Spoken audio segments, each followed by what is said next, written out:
भक्तजनों राम राम।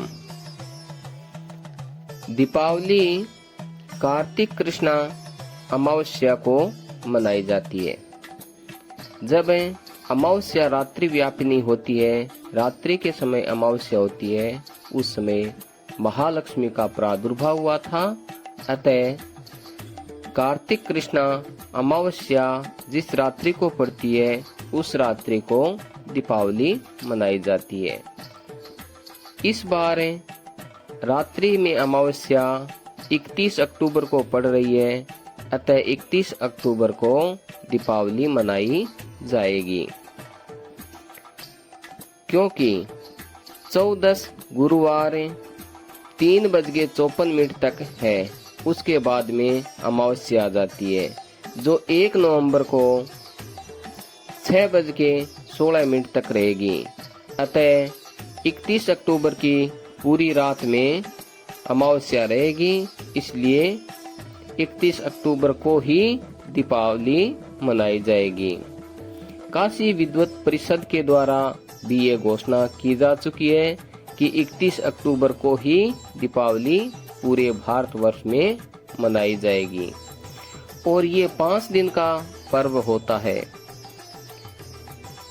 त्रयोदशी को रात्रि व्यापिनी में भगवान विष्णु का धन्वंतरी अवतार हुआ था, जो अमृत कलश और औषधि लेकर के प्रकट हुए थे। अतः इस दिन धनतेरस मनाई जाती है। इस बार धनतेरस 29 अक्टूबर को होगी और चतुर्दशी के दिन महाकाली का प्रादुर्भाव हुआ था। अतः जगदम्बा जगत जननी महाकाली की छोटी दीपावली जिसे कहते हैं 30 अक्टूबर को मनाई जाएगी और 31 अक्टूबर को दीपावली मनाई जाएगी। और कार्तिक कृष्णा प्रतिपदा सूर्योदय के समय एकम होती है, उस दिन गोवर्धन पूजा की जाती है। अतः इस बार 2 नवंबर को गोवर्धन पूजा सुबह होगी और उसके दूसरे दिन भैया दूज होती है, जो 3 नवंबर को मनाई जाएगी। इस प्रकार दीपावली का पावन पर्व मनाया जावे। और महालक्ष्मी के प्रादुर्भाव की कथा। एक समय देवताओं और असुरों ने बहुत समय तक युद्ध किया।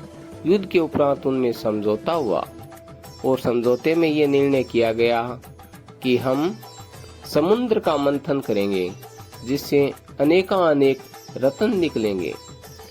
तो फिर देवताओं और असुरों ने वासुकी नाग का नेत्रा बनाया तथा समेरु पर्वत का जैना बनाया।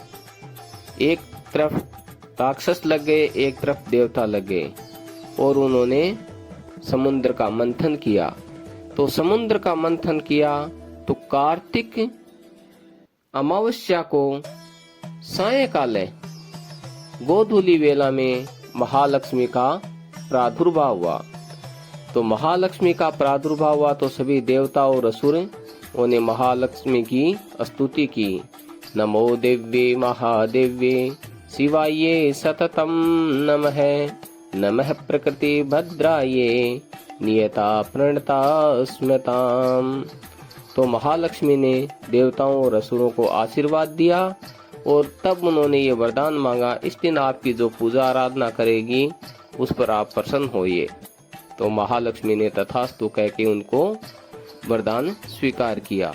अतः कार्तिक पूर्णिमा को, कार्तिक अमावस्या को महालक्ष्मी को का पूजन अवश्य करना चाहिए। और इस दिन भद्रा आदि कोई दोष नहीं है, अतः पूरी रात्रि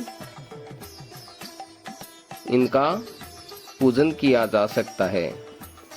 विशेष रूप से रात्रि में 6:33 से वृष लगन शुरू हो जाता है, जो 8:29 तक रहेगा और फिर 8:29 लगन में मिथुन लगन शुरू हो जाता है, जो रात्रि के 10:44 तक रहेगा कोई मध्य रात्रि में पूजा करनी चाहिए सिंह लगन में, तो सिंह लगन 1:04 से शुरू हो जाएगा और 3:21 तक रहेगा, तथा प्रदोष वेला 5:30 बजे शुरू हो जाएगी जो 7 बजे तक रात्रि में रहेगी।